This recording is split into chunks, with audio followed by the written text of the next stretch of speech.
은혜스럽다 라는 그 표현은 두리뭉실하다 라는 뜻과는 전혀 그 의미가 다릅니다.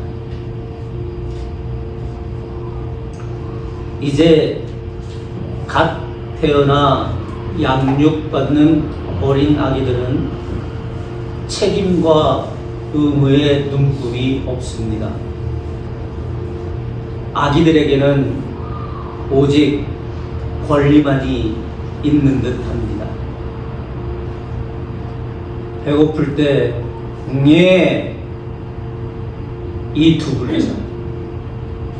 똥 쌌을 때 응예, 이 한 단어. 아플 때도 응예, 그냥 응예로 다 끝냅니다. 어쩌면 아기들에게 있어서는 그러한 권리가 눈금 없는 통으로 된 책임이요 의무일 수도 있겠습니다. 잘 먹고 잘 싸고 잘 자라야 하는 의무. 아기들에게는 이게 의무입니다. 잘 먹는 게 의무고 잘 사는 게 의무고 잘 자라야 하는 게 의무죠. 돌이 지나고 1살, 2살 되어가면서 오직 권리였던 그 통으로 된 의무의 눈금이 듬성 새로운 눈금들로 새겨져 갑니다. 그냥 응애 하면 안 돼. 이제는 돌이 지났으니까.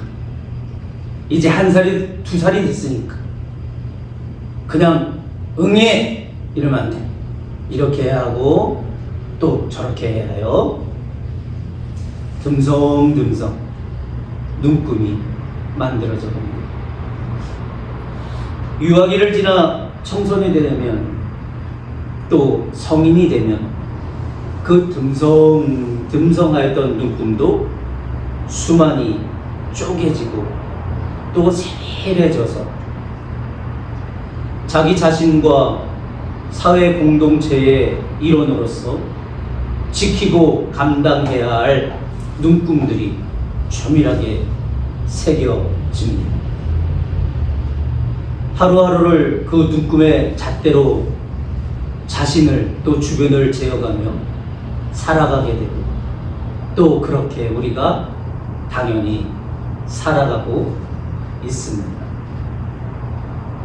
어쩌면 어른답다라는 것은 삶의 잣대에 새겨진 눈금의 조밀함과 세밀함이 다른 누군가에게 선한 영향을 끼칠 정도로 자신에게, 다른 사람이 아닌 자신에게 지켜짐을 표현하는 게 아닐까 싶습니다.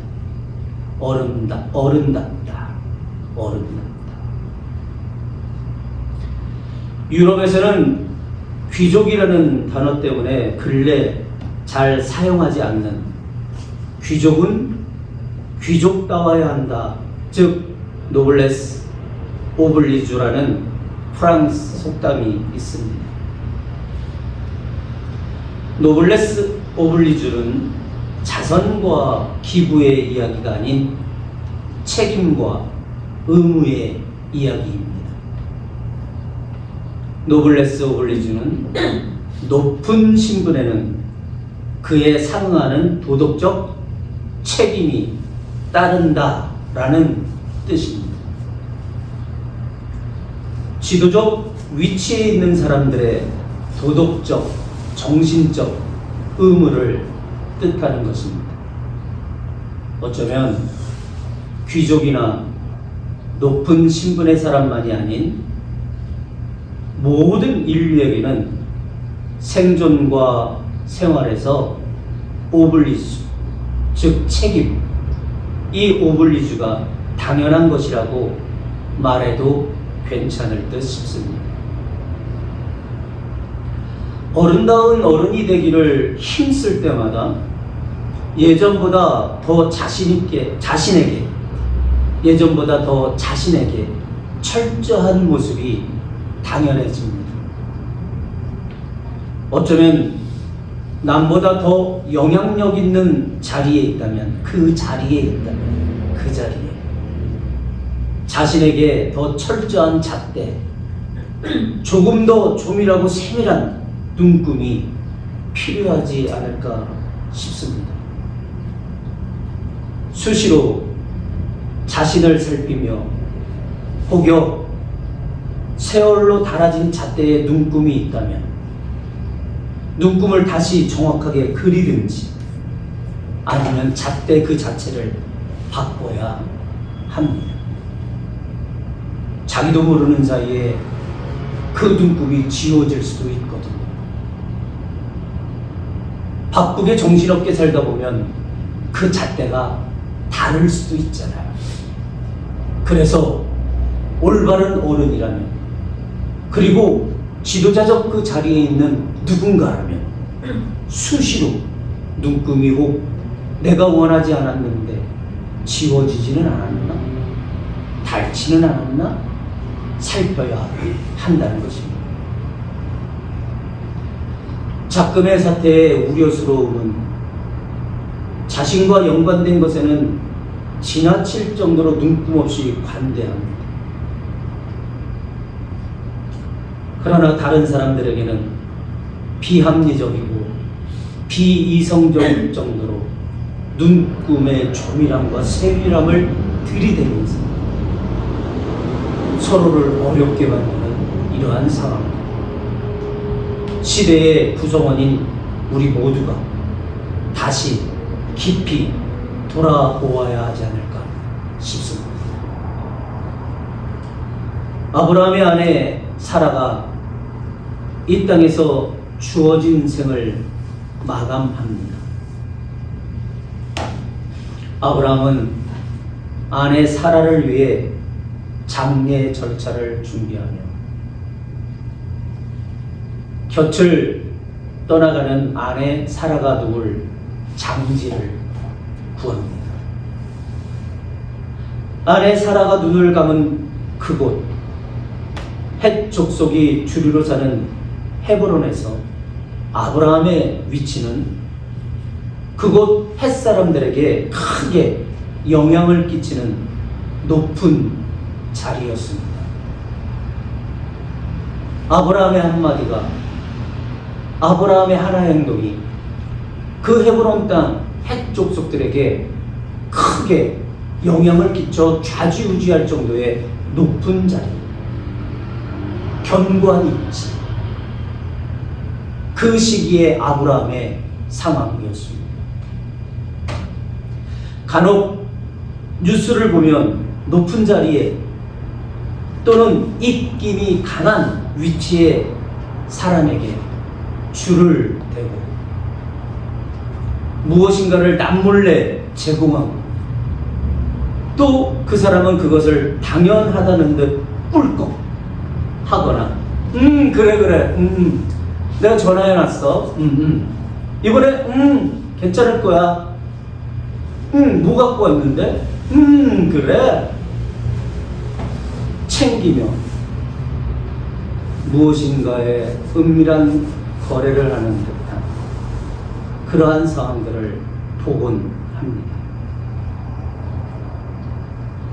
헤브론에서 아브라함도 충분히 그럴 만한 위치였고 상황인 듯 하지만 아브라함은 그냥 높은 자리가 아닌 선한 영향력을 끼치는 그곳 사람들에게 정말 존경받는 선한 지도자적 자리에 있었던 아브라함이었기에 그는 그 상황에서도 그 자리에서도 정당한 눈금으로 잰 거래가 담긴 청을 햇사람들에게 제안합니다. 그냥 준다고? 고마워 이게 아니라 정당한 눈금, 자신을 살피며 정당한 거래, 정당한 대가를 지불하는 그러한 청을 햇사람들에게 아브라함이 하고 있는 겁니다. 주변 사람들이 그렇게 안 해도 되는데요, 이런 말을 하는 상황임에도 불구하고 자신을 살피면서 정당하게 아브라함은 햇사람들에게 이렇게 청합니다. 당신들 중에서 내게 매장지를 주어 내 소유로 삼아 나로 내 죽은 자를 내어 장사하게 해주시오. 아브라함의 이러한 말에 해족석이 아브라함에게 이렇게 대답을 합니다. 내 주여, 들으소서. 당신은 우리 중 하나님의 방백이시니 우리 묘실 중에서 좋은 것을 택하여 당신의 죽은 자를 장사하소서. 우리 중에 아무도 자기들의 그 묘실에 당신의 죽은 자 장사함을 금할 자가 없습니다. 그냥 원하는 자리를 택하여 말씀만 하소서. 우리가 다 제공하겠나이다. 창세기 23장에 표현한 내 주여라는 이 존칭은 아브라함을 향한 존경과 예우가 급진하였다는 것을 증거 하고 있습니다. 자신이 원하는 것을 그냥 아무런 대가를 주지 않고 취할 수도 있는 그러한 상황, 그러한 높은 자리였다는 것을 의미하는 것입니다. 그러나 아브라함은 하나님의 사람으로서, 그리고 이 사회적 표현인 어른으로서 촘촘한 눈금이 그려진 잣대로 자신을 더 엄격하게 재어 봅니다. 그리고 그 헤브론, 그 헷족 속의 족장이었던 소알의 아들 에브론에게 그 당시 통용하는 대가를 지급하면서 에브론의 밭과 그 밭 앞에 준비된 막벨라 굴을 거래하기를 청합니다. 막벨라라는 이 단어는 족장의 굴이라는 뜻이 담겨져 있습니다. 막벨라라는 이 단어의 의미는 족장의 굴다운 두 개의 동굴, 어떤 해석자는 입구 두 개가 있는 동굴, 어떤 해석자는 동굴 안에 또 동굴이 있는 아주 족장다운 그러한 묘실, 그러한 동굴, 이러한 의미가 갖고 있는 것이 바로 막벨라라는 단어입니다. 그러니 헤브론의 족장 소할의 아들이 준비한 족장의 동굴, 얼마나 괜찮은 입지, 얼마나 괜찮은 자리겠어요. 그 에브론이 준비한 그 밭과 그 굴을 그 당시에 통용하는 그 정당한 대가를 지불하겠다고 이야기를 하며 그것을 자신에게 팔으라고 아브라함이 말하고 있는 것입니다. 해족속 모든 사람들이 듣는 데서 소알의 아들, 족장의 아들 에브론이 다시 한번 아브라함에게 정중히 진심으로 말합니다. 내가 그 밭을 당신께 그냥 드리리. 그 속의 굴도 내가 당신께 그냥 드리리이다. 내가 내 동족 앞에서 당신께 그냥 드리니 당신의 죽은 자를 장사하소서. 창세기 23장 15절. 얼마나 고마우면, 아브라함을 얼마나 존경하고 아브라함의 영향력에 얼마나 감사했으면 가장 괜찮은 그 묘실, 그 마물의 밭, 막벨라 그 굴을 그냥 드리겠다고. 나와 당신 사이에 어찌 돈을 주고받으며 이러한 거래를 할 수 있겠습니까? 당신의 선한 영향력이 얼마인데 그냥 사용하시고 그냥 당신의 소유로 삼으소서. 가나안 땅 그곳 사람들은 오랜 세월 아브라함을 통한 선한 영향에 감사하여 보답하고 싶음이었던 것입니다.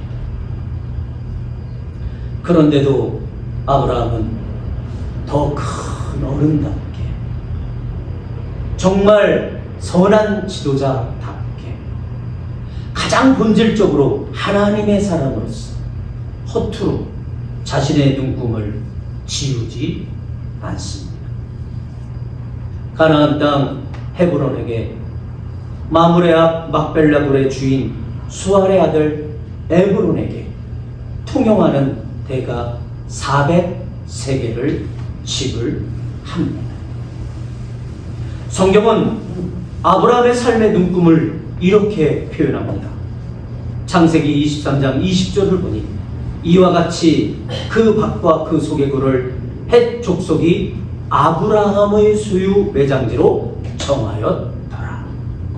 그냥 주고 그냥 받는 것이 아니라 정당한 대가를, 그냥 취할 수도 있었음에도 불구하고 정당한 대가를 지불하며 자신의 소유를 삼는 이 거래, 온전한 거래, 정당한 거래, 이것이 바로 아브라함의 삶의 눈금이었다고, 어른다운 눈금이었고, 지도자다운 눈금이었고, 하나님의 사람다운 눈금, 그 삶의 모습이었다고 창세기 23장은 우리에게 가르쳐 주고 있습니다. 살아가면서 자기 입맛대로 눈금을 흐리거나 지워서는 안 됩니다. 인류의 한 부분으로서 당연한 눈금을 마음대로 지우는 세상은 희망이 없습니다. 개인적인 삶에 있어서도 눈금을 자기 입맛대로 지워서는 안 됩니다. 국가 간의 관계에 있어서도 그 지켜야 할 눈금을 마음대로 지워서는 인류의 희망이 없어지는 것입니다. 더더욱이 자기 합리화를 위해서 책임과 의무를 권리 인양해서는 결코 안 됩니다. 서로가 인류의 한 부분으로서 당연한 몫을 감당하며 살아가는 서로의 삶이어야 하는 어른다운 정당한 눈금, 교회와 그리스도인다운 올바른 눈금으로 나에게 그리고 서로에게 재어가며 살아감이 있어야 합니다. 교회도 그리고 어떠한 단체도 그리고 어떠한 사람도 그저 눈금을 지우며 마치 책임과 의무를 권리인 양 행세하거나 강요해서는 결코 우리에게 내일을 이야기할 수 없게 되는 것입니다. 은혜스럽다 라는 것은 두리뭉실한 것을 뜻하지 않습니다. 은혜스럽다, 눈금을 지워가는 그러한 잘못된 모습이 결코 아닌 것입니다. 나와 우리에게는 한없이 자비하셨으나 하나님 당신 스스로에게는 세밀하고 조밀하면서 아주 촘촘한 눈금으로 십자가의 죽음과 부활을 이루신 그 눈금이 바로 은혜스럽다 라는 성경적 의미인 것입니다. 우리는 잊지 말아야 합니다. 십자가의 죽음이라는 것은 우리 모두에게는 한없이 관대하셨지만 하나님 당신에게 있어서는 더 촘촘하게 우리의 죄를, 인류의 그 죄를 촘촘하고 세밀하게 눈금을 자기 스스로에게 재어가셔 마침내 죽음으로 감당하신 이 모습이 바로 하나님의 사랑이었고 하나님의 은혜, 우리가 그렇게 많이 사용했다는 은혜스럽다 라는 표현입니다. 그러니 함부로 자기 유익을 위하여 은혜스럽다라는 표현을 해서는 결코 안 됩니다. 자기 몫을 챙기기 위하여 책임과 의무를 지어버리는 마치 권리인 것처럼 행세하는 그러한 행위를 하면서 은혜스럽게 합시다 라는 표현을 해서는 결코 안 되는 것을 성경은 우리에게 십자가의 눈금을 보여주시며 가르치고 있는 겁니다. 타인에게 조밀한 눈금을 제기 전 혹여 내 삶에 쥐어진 눈금은 없나? 혹여 부끄러운 자기 합리화는 없나? 와 같이 나 자신에게 세밀한 눈금을 재어보며 나의 눈금을 신중히 살펴 희망이 있는 살만한 세상을 만들어가는 한 주간이 되기를 주의 이름으로 축원합니다.